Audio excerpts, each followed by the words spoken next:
Curso Livre de Humanidades.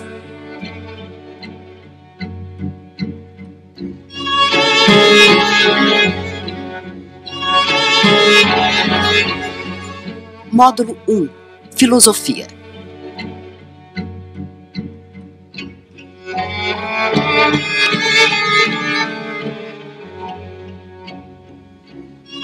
Filosofia medieval.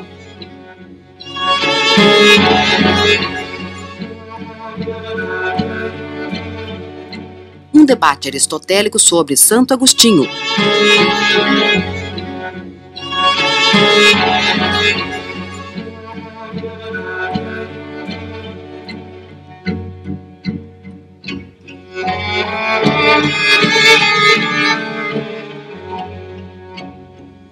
Com José Carlos Estevão.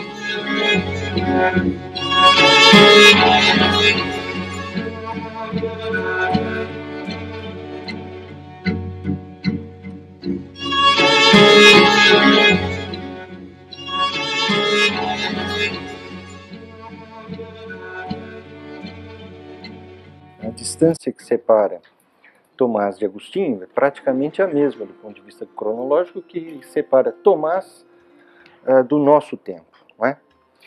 E assim como para nós um autor do século XIII parece um homem de um outro mundo, do mesmo modo Agostinho parecia para Tomás de Aquino algo de um mundo estranho, um mundo antigo, não é? No qual ele, em hipótese alguma, se reconhecia. Mas há mais continuidade entre Agostinho e Tomás do que entre Tomás e nós. Não é? Por quê? Porque Agostinho permanece como o grande mestre da Idade Média. Não é? Suas obras continuaram sendo copiadas, continuaram sendo lidas, é o que há de mais rico no legado da antiguidade que foi preservado pelos medievais.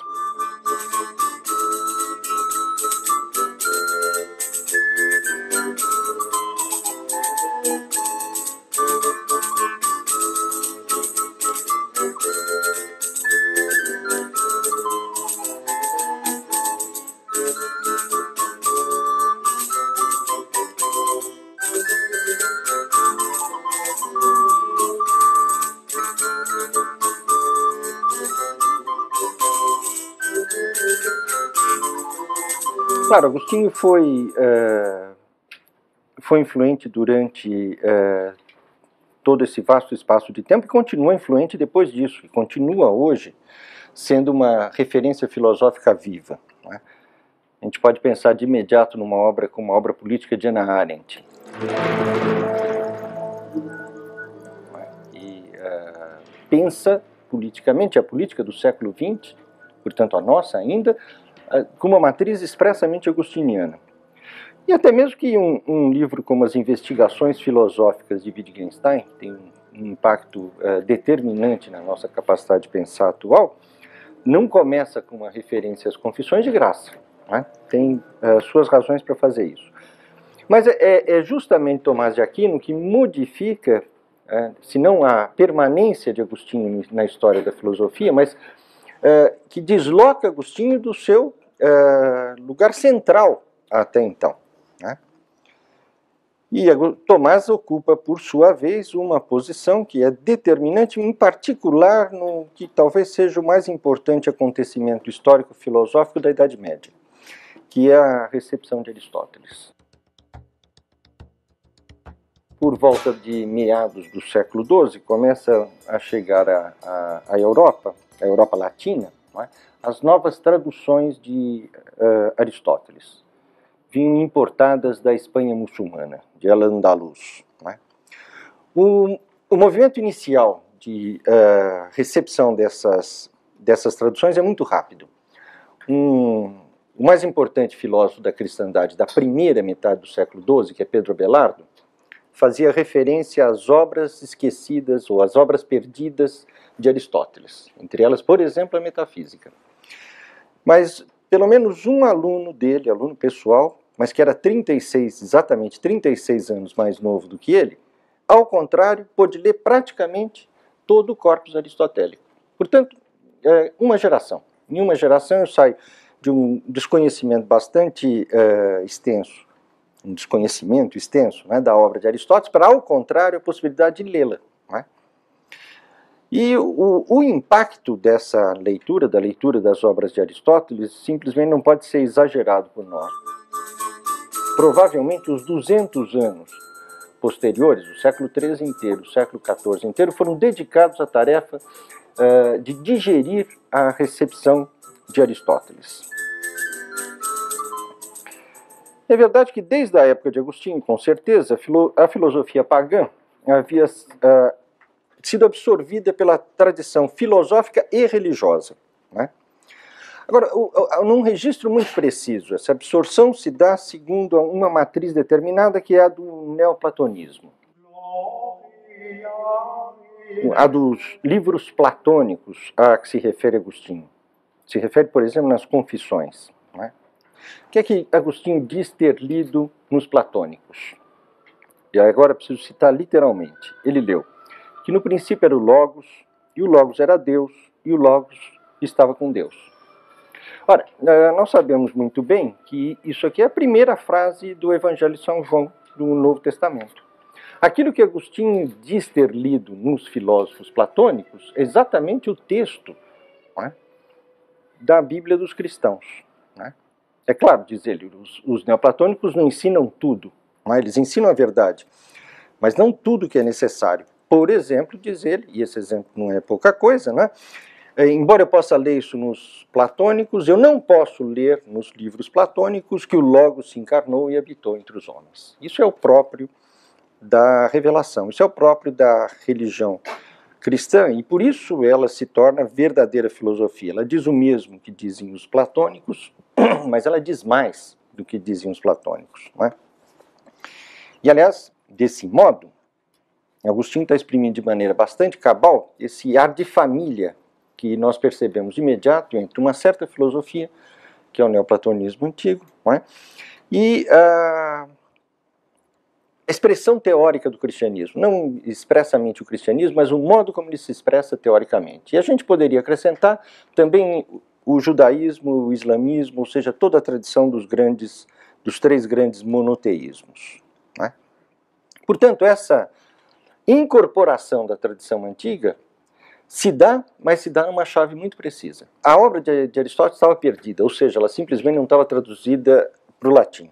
E como já não se lia mais grego desde o fim da antiguidade, na Europa ocidental, essa obra é inacessível. Mas ela não é estranha à tradição neoplatônica. Ao contrário, ela, por sua vez, Aristóteles, havia sido incorporado à tradição platônica, neoplatônica, mas um certo Aristóteles. Não é?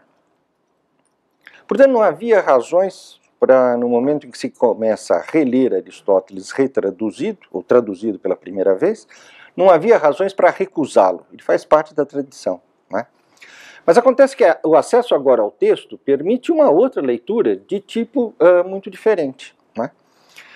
E essa leitura abre possibilidades que entram em conflito tanto com a tradição filosófica, quanto também, em particular, com a tradição religiosa. E, em alguns momentos, de maneira frontal. Aristóteles ensina que o mundo é eterno, enquanto que as religiões monoteístas afirmam que o mundo foi criado. Portanto, Aristóteles parece em aberto confronto com aquilo que ensina a religião. E, em particular, a leitura, seja da física e da metafísica de Aristóteles, essas abrem caminhos de conhecimento que estavam abandonados desde o fim da antiguidade. E, por isso, ao mesmo tempo, apesar dos problemas, o sucesso e o impacto são estrondosos. Né? Houve uma sequência ininterrupta de tentativas de proibição do ensino de Aristóteles por parte das autoridades eclesiásticas, principalmente no que diz respeito à física. E essas proibições simplesmente caíram no vazio. Né? Agora, se não bastasse a redescoberta de todo o corpus aristotélico, são traduzidos no mesmo movimento e no mesmo espaço de tempo, esse que se estende da segunda metade do século XII até a primeira metade do século XIII, vastíssimas coleções de comentários das obras de Aristóteles. de autores gregos da antiguidade, como por exemplo Temístio, que foi traduzido pelo tradutor oficial de Tomás de Aquino, Guilherme de Moerbeke, ou então comentários de autores judeus, como Maimônides,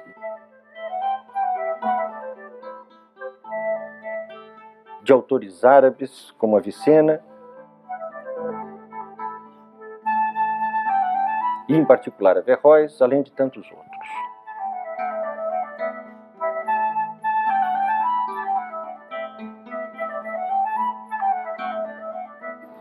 Para que a gente tenha uma ideia da extensão disso, basta lembrar que uma edição moderna dos comentários de Averroes a Aristóteles ocupa 17 volumes, e volumosos. Não é? Portanto, o que eles estão recebendo é uma enorme biblioteca.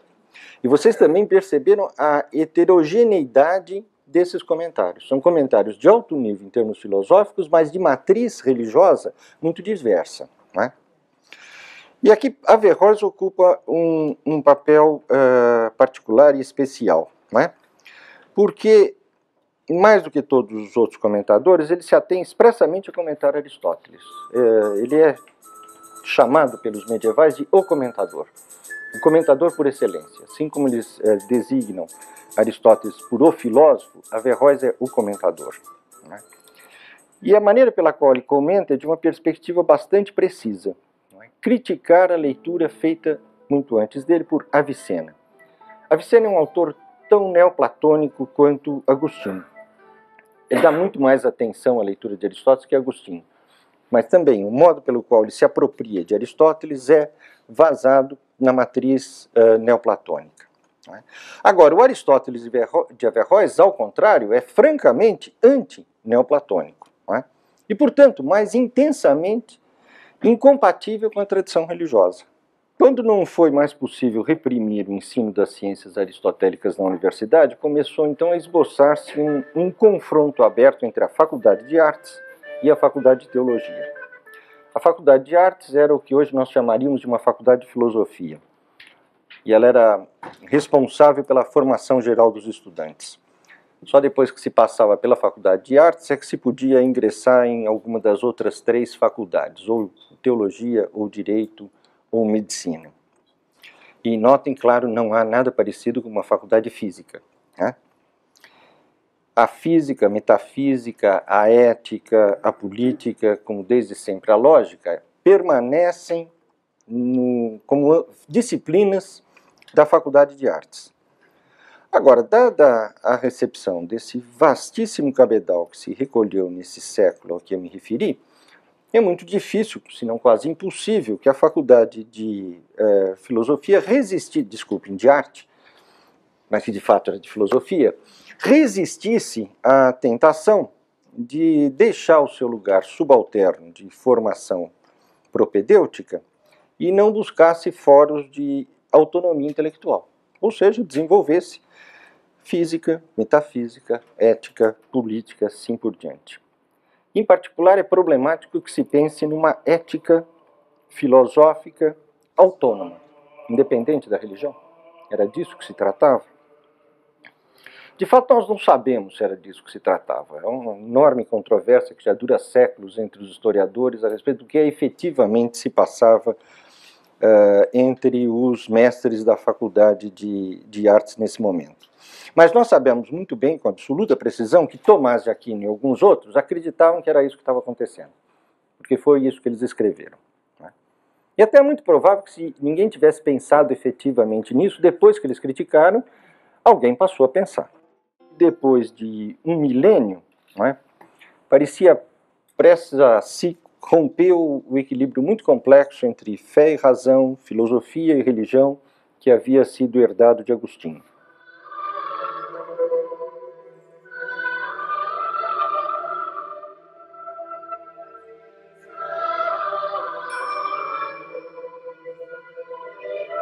Particularmente grave porque ameaçava privar a religião dos seus elementos racionais e, ao mesmo tempo, também privar a filosofia do apoio institucional que lhe garantia a Igreja Católica. E, embora os ocidentais não soubessem disso, era exatamente o que havia ocorrido com um efeito histórico desastroso na Espanha islâmica de Averroes, né? Com um efeito justamente de eliminar da vida intelectual e, portanto, da religião, qualquer referência à filosofia. É nesse panorama que Tomás de Aquino constrói a sua obra.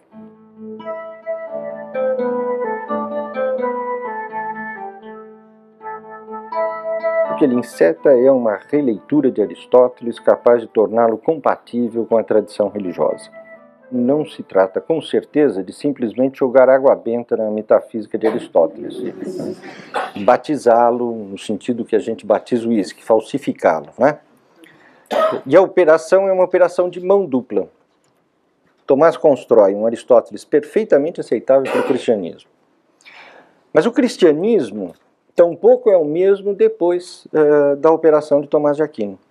Ou melhor, não exatamente o cristianismo, mas a expressão intelectual dessa religião que é o cristianismo já não pode ser apenas aquela construída por Agostinho.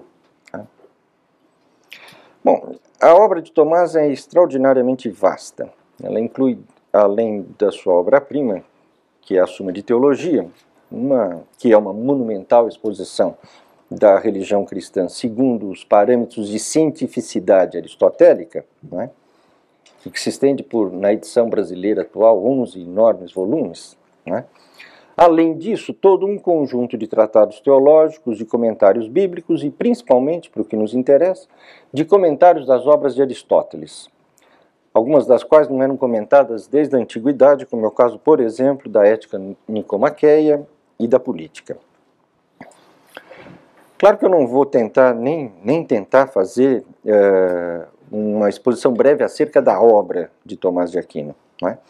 Mas talvez seja possível exemplificar como ele procede tomando o exemplo de uma única questão, não é? Ou seja, a maneira como ele concebe a relação entre corpo e alma, lembrando desde já que aqui as palavras adquirem uma acepção completamente diferente do que elas tinham alguns momentos atrás. As bases para a nossa exposição são, em particular, os comentários ao livro de Aristóteles, o De Anima, o Sobre a Alma, assim como a Suma de Teologia. Mas as teses gerais podem ser lidas num pequeno livrinho extremamente denso e complexo, em que Tomás de Aquino apresenta os principais movimentos da sua metafísica, o ente e a essência.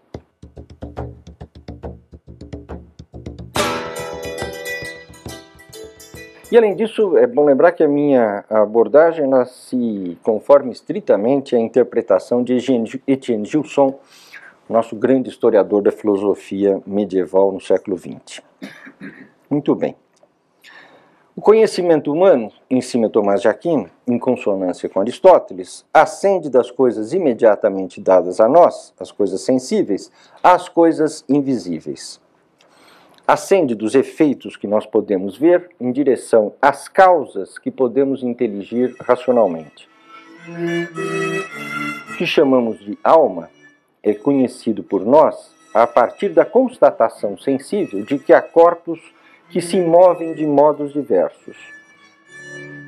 Alguns se movem naturalmente, como por exemplo o fogo, que se move naturalmente para cima, nunca se move para baixo, e outros agem de modo mais complexo, como os seres vivos, que têm em si o seu princípio próprio de movimento. O princípio que os faz nascer, crescer, desenvolver-se, reproduzir-se, fenecer e morrer. Ora, é esse princípio interno de movimento que chamamos de alma. A palavra alma é sinônimo de princípio interno de movimento e é definida segundo os parâmetros da física de Aristóteles. Aliás, o De Anima, o Tratado sobre a Alma, é parte dos estudos de física de Aristóteles. E como nós podemos perceber de imediato, a palavra alma aqui não lembra qualquer conotação religiosa, como costuma ter hoje para nós. E que também não se assemelha de maneira muito precisa àquilo que se descrevia há pouco em relação a Agostinho, né? Nessa acepção, uma árvore tem alma. Ela brota, cresce, frutifica, fenece e morre segundo os princípios internos de movimento que a levam a se transformar. Há vários tipos de alma segundo a sua complexidade. A alma de um animal é mais complexa do que a alma de um vegetal, Por quê? Porque permite maior número de movimentos. Do mesmo modo, a alma racional é mais complexa que a alma de outros animais porque permite outros tipos de conhecimento. Desculpem, de movimento. Por exemplo, permite o conhecimento racional. A única diferença entre a alma de uma árvore e a alma humana é a diferença de nível de complexidade. Essa referência a movimento aqui também não é muito semelhante àquela que nós modernos costumamos utilizar, né? Em geral, nós, quando nos referimos ao movimento, nós pensamos em algo semelhante ao deslocamento, né? Aquilo que para os antigos e para os medievais é um caso particular do movimento, que eles chamam de movimento local, né? Para nós, a matriz da ideia de movimento é geométrica. Quando nós pensamos em movimento, nós pensamos num ponto se deslocando por uma linha. Para os antigos e para os medievais, a matriz é de origem, digamos, biológica. E o caso por excelência, o caso exemplar por excelência é o do crescimento de um ser vivo. Isso me mostra claramente o que é movimento, né? Mas há uma formulação mais genérica que define movimento como a passagem do que é em potência para aquilo que é em ato. E nós voltaremos daqui a pouco a esses conceitos de potência e de ato. Embora a diferença entre diversos tipos de alma seja quanto ao nível de complexidade, portanto uma diferença quantitativa, o caráter racional da alma humana, no entanto, faz com que ela seja qualitativamente diferente das demais. A nossa racionalidade nos permite apreender para além das coisas sensíveis e para além das coisas corpóreas. Olhando para a coisa que é esse indivíduo na minha frente, eu apreendo não apenas os seus acidentes sensíveis, o formato do seu corpo, a cor do seu cabelo, a posição em que ele está, etc., como apreendo intelectualmente o que não pode ser visto pelo sentido da visão, a essência desse indivíduo, que essa coisa é um homem, isto é, um animal racional. A essência é aquilo que a coisa é. Da apreensão dessa coisa sensível, chego por uma operação do meu intelecto, a abstração, a apreensão de uma essência que não é perceptível apenas pelos sentidos. Essa apreensão deixa de lado, faz abstração, tudo aquilo que nessa coisa não pertence à essência, que é acidente, e também tudo aquilo que é móvel e material. Devo desconsiderar o que é móvel, porque se está em movimento quer dizer que é e não é ao mesmo tempo. Qual é a idade desse homem? Tantos anos, tantos meses, tantos dias, tantos minutos, tantos segundos, e mais um, e mais um, e mais um, e mais um. Só pretendo conhecer da coisa o que ela é, não é? Não o que ela deixa de ser ou o que ela vem a ser continuamente. Por mais velho que esse homem venha a ser, uma coisa nele não muda, não é? Ele continua a ser, como é desde o seu nascimento, um animal racional. Um raciocínio igual eu posso fazer no que diz respeito à matéria. Em geral, nós tendemos a confundir matéria com corpo. Tomás de Aquino é aristotelicamente preciso. Matéria é potência, isto é, possibilidade de transformação, de movimento. Uma semente tem potência de germinar. E a potência indica um certo modo de ser. Ser, segundo Aristóteles, se diz de muitas maneiras. A potência é uma delas. A semente tem em potência a árvore, mas antes que ela germine e cresça, a árvore não existe, né? Melhor, existe em potência, mas não em ato. E a potência, que ainda não se realizou, portanto ainda não de certa forma é alguma coisa, porque não é potência para qualquer coisa. A semente tem potência para germinar em árvore, nessa árvore. Ela não tem, por exemplo, a potência para voar. Potência existe, mas existe como potência, diferente de existir em ato. E o ato, por sua vez, é a potência realizada, atualizada. Assim como aquilo que se move, que é e não é ao mesmo tempo, porque está a cada instante deixando de ser o que era, a potência é e não é ao mesmo tempo, né? Se move todo o tempo. Nem o movimento, nem a potência, isto é, a matéria, devem ser apreendidos por nós quando queremos saber o que uma coisa é, a sua essência. E fazendo abstração do que se move e do que é material, entramos, o nosso intelecto nos permite entrar noutro nível de realidade, o das essências imutáveis. Ou seja, pela nossa racionalidade, ascendemos ao mundo do que não é corpóreo. E compreendemos também que a alma racional, a alma humana, não é corpórea. Ao contrário, ela pode conhecer as coisas corpóreas justamente porque não é corpórea. Se fosse da mesma natureza que os corpos, ficaria limitada ao que o corpo pode fazer, que é servir de instrumento para receber em si as impressões causadas pelas coisas. Mas ela nunca apreenderia aquilo que é inteligível. A alma racional, portanto, é distinta das outras almas. Participa tanto do que é corpóreo, que ela conhece através dos sentidos, quanto do que é inteligível, que ela apreende pela inteligência. Há muitos seres vivos que têm alma, mas elas não transcendem o corpóreo. E, por outro lado, há inteligências que não estão num corpo. O exemplo mais insigne, claro, é Deus. Já o animal racional é um composto sui generis. Tanto é corpóreo na sua qualidade de animal, quanto uma alma distinta do corpo enquanto é alma racional. No que diz respeito ao corpo, o homem é um animal como tantos, e no que diz respeito à alma, sua racionalidade o faz potencialmente igual a Deus. O homem ocupa o lugar mais alto na hierarquia das coisas corpóreas e o lugar mais baixo na hierarquia das inteligências. Tanto que nos faz perguntar se talvez não fosse melhor que a alma estivesse livre do corpo. Tomás entende enfaticamente que não. Ao contrário do que pensa a tradição platônica, para ele a alma não é prisioneira do corpo. Tampouco se pode dizer que ela habita um corpo. A alma não é, como na metáfora platônica, como o timoneiro do navio, que conduz o navio, mas não faz parte do navio. Né? Ele é de uma natureza diversa da natureza do navio. O homem não é uma alma racional confinada no corpo. Ele é esse composto de corpo e alma. Alma é o princípio interno de movimento. Ora, o movimento sem o qual não há qualquer outro movimento, o movimento sem o qual não há nada, é justamente aquele movimento pelo qual alguma coisa vem a ser. O primeiro impulso da alma, portanto, é o ato de ser, isto é, a passagem do que é em potência para o que é em ato. Tal passagem se dá quando a matéria recebe a forma. Matéria é pura potência, é a possibilidade de ser algo. Mas só vem a ser efetivamente, só vem a ser em ato quando é determinada por uma forma.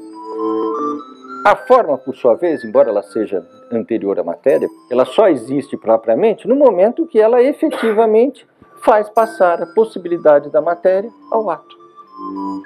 Portanto, essa alma racional que dá forma a esse corpo, não é anterior a esse corpo, mas vem a ser ato no momento que dá forma a esse corpo.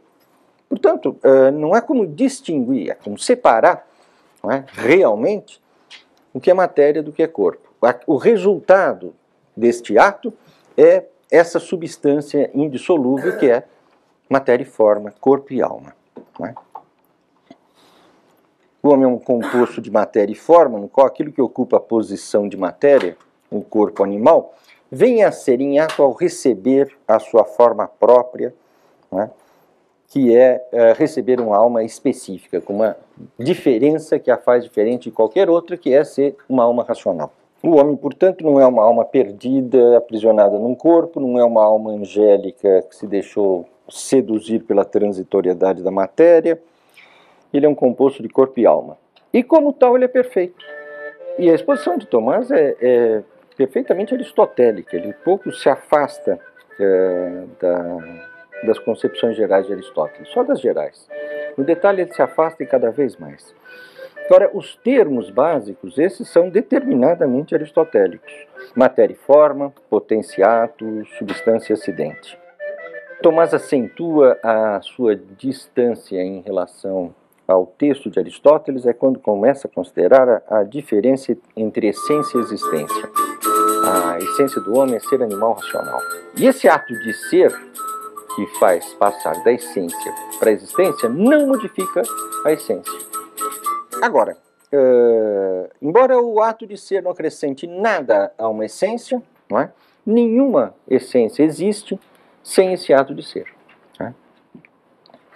A nossa forma é a alma racional, mas a noção de forma é mais geral do que a noção de alma. Uma pedra, por exemplo, tem forma, embora não tenha alma, não tem princípio interno de movimento. E também a noção de potência é mais geral do que a noção de matéria. Né? Dada a distinção entre essência e existência, então Tomás pode pensar diferenças de potência que não são diferenças materiais. Portanto, ele pode pensar diferenças entre almas. A alma humana é a causa da existência do composto que é o homem. A causa independe do seu efeito. Nada impede que essa alma subsista quando o corpo se desfaz. Né? Se a alma é a causa pela qual se dá efetivamente o composto, né? Portanto o composto é efeito da alma, a eliminação do efeito, o composto, quer dizer, a morte, não elimina a causa, a alma permanece. Nada impede que a alma permaneça.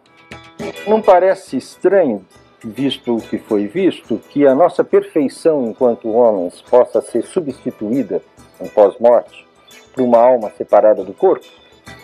E se assim os platônicos não teriam razão? Até aqui, a exposição de Tomás mantém-se nos estritos limites da razão, da filosofia. Mas agora ele pode dar um passo ambicioso e responder que, efetivamente, na medida em que somos um composto de corpo e alma, nós não podemos pensar, senão analogicamente, por analogia, no que é uma alma separada do corpo. Mas a revelação, a religião cristã, vem em nosso socorro, diz ele, e nos ensina que é por isso mesmo que haverá a ressurreição dos corpos. Claro, esse dogma não se demonstra, mas agora ele parece muito razoável. Né? Dado todo o desenvolvimento anterior, seria de se esperar que assim fosse. Deixa de ser chocante. Não é? É quase necessário que seja assim, né? E, portanto, eu posso voltar a considerar desenvolvimentos racionais articulados a desenvolvimentos que exigem uma determinada fé, não é? Sem confundir os seus limites, não é? Mas se articulando internamente. Parece muito razoável aceitar o que diz uma religião que diz é por isso mesmo que os corpos serão ressuscitados, para que se mantenha a perfeição desse composto. Não é?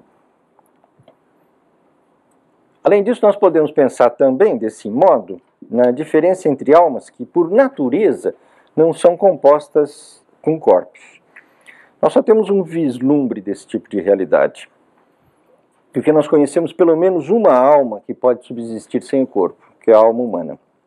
Se há pelo menos uma, devem haver inumeráveis. Quer dizer, inumeráveis graus de distinção, não entre matéria e forma, mas entre ato e potência. Inteligências separadas de corpos que sejam mais ou menos em ato. Essas inteligências separadas são chamadas na religião, diz Tomás de Aquino, de anjos. E ele continua: a religião não ensina absolutamente nada sobre os anjos. No máximo, ela faz referência a eles. Mas a ciência aristotélica permite compreender o que são os anjos. São inteligências separadas com graus diversos de composição, de ato e potência. Sendo compostos de ato e potência, eles são intermediários entre os homens, que são compostos de matéria e forma, e a única substância não composta, que é Deus, que é puro ato, sem composição nem com potência, nem com matéria. Ou seja, agora é a ciência aristotélica que ensina a compreender a religião. Inverteu-se. Né? Agora há pouco nós mostramos como a religião me permitia avançar em relação àquilo que a física pode demonstrar. E agora, ao contrário, é a física aristotélica que me permite entender aquilo que a religião diz que há, mas não ensina o que é. Que é o caso desses intermediários chamados de anjos.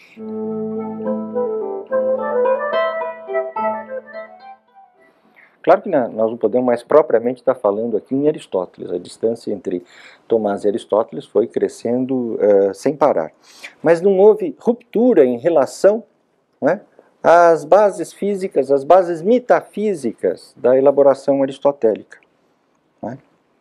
Mais ainda, as concepções de corpo e alma que eu estou expondo são completamente diferentes daquelas que se pode ler em Agostinho.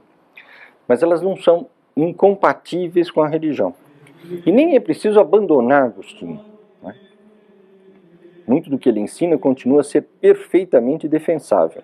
Só se deve ser retificado naquilo que diz respeito ao âmbito físico da compreensão do que é propriamente humano no estado presente. Essas noções são só um exemplo. Para que nós pudéssemos entender o alcance do trabalho de Tomás, seria preciso estender o que nós estamos esboçando aqui para a totalidade da apresentação do cristianismo, o que é o trabalho da Suma de Teologia. Né? E também quando Tomás faz o comentário das obras de Aristóteles, ele não deixa de enfrentar aquilo que pode parecer como frontalmente contrário à religião. Por exemplo, né, quanto à tese da eternidade do mundo.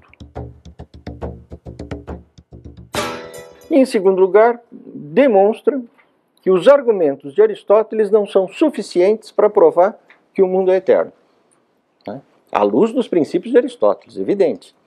Ora, se isso é assim, então o mais prudente é suspender o juízo e dizer, bom, não sei se o mundo, não posso provar em física se o mundo foi criado ou se o mundo é eterno. Né? Suspenso o meu juízo no que diz respeito à filosofia, nada me impede, sem nenhuma contradição, de acreditar por fé religiosa, que o mundo foi criado. Esse dogma da religião revelada não entra em contradição frontal com aquilo que a nossa razão, bem orientada, evidentemente por Aristóteles, pode demonstrar. Quando parecia que entrava em contradição, era um erro de construção. Aristóteles não tem como provar a contraposição em relação ao dogma. Como foi muito fácil perceber, o cristianismo que emerge daqui é completamente diferente, extraordinariamente mais árido do que aquele de Agostinho. Ao contrário do que a gente tende a imaginar, foi muito mal recebido na época. Tomás foi muito festejado e aclamado na Faculdade de Artes, pelos mestres e pelos estudantes, principalmente pelos estudantes da Faculdade de Artes. Mas não com certeza na Faculdade de Teologia e menos ainda em ramos determinantes do cristianismo de então, e principalmente entre os franciscanos, que tendiam sempre a acusar Tomás de abrir espaço demais para a filosofia e de menos para a religião. Um autor franciscano do século XIV, que é Guilherme de Ockham, numa das suas obras chamada Diálogo, ele lembra o infinito escândalo que causaram as ideias de Tomás quando foram recebidas, e em particular aquelas a respeito da união substancial a que eu estava fazendo referência agora.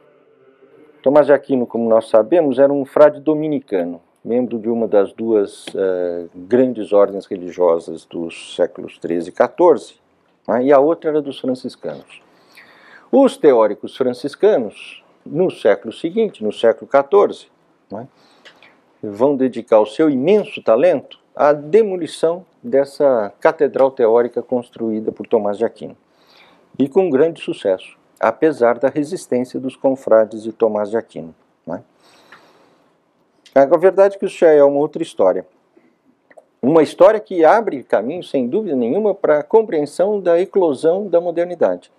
É exatamente no embate entre essa, eu ia dizer tentativa, mas é falso, dessa construção de Tomás de Aquino, de uma exposição da religião cristã à luz dos parâmetros da ciência aristotélica, de um lado, e uma outra percepção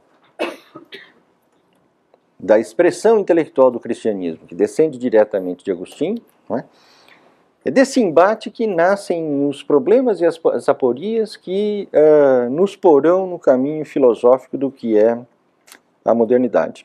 Mas isso, claro, é para ser visto mais para frente. Por fim, o Tomás de Aquino, o grande doutor da Igreja, esse não é medieval, ele é moderno. É só no Concílio de Trento, no auge da Contra-Reforma, nas investidas contra as novas concepções a respeito do cristianismo, e exatamente no momento que se está prestes a abandonar em filosofia tanto a física quanto a metafísica aristotélica, né? Portanto já quase no nascimento da modernidade, né? Que Tomás de Aquino é adotado como o filósofo oficial da Igreja Católica, se torna doutrina oficial. E é uma pena que seja exatamente esse Tomás que entrou para o nosso imaginário.